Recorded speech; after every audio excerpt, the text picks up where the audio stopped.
জানেন কি ভগবান জগন্নাথ কেন বছরে একবার 15 দিনের জন্য অসুস্থ হয়ে পড়েন? এর পেছনে লুকিয়ে আছে এক ভক্ত আর ভগবানের অকল্পনীয় প্রেমের কাহিনী। মাধব দাস ছিলেন জগন্নাথের এক অটল ভক্ত।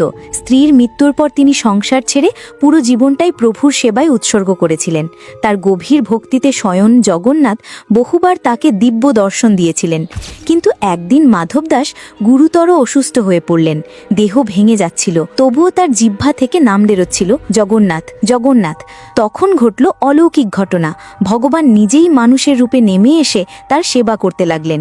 দিনরাত মাথায় হাত বুলিয়ে রাখলেন, ওষুধ ও জল দিলেন, যেন মা সন্তানের পাশে বসে থাকে।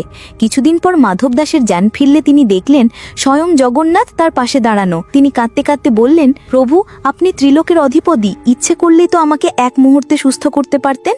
আপনাকে আমার সেবা করতে হলো কেন? জগন্নাথ মৃদু হেসে বললেন, মাধব, তোমার এই দেহের দুঃখ যদি তুমি না ভোগ করতে তবে তোমাকে আবার জন্ম নিতে হতো। আমি তা চাই না।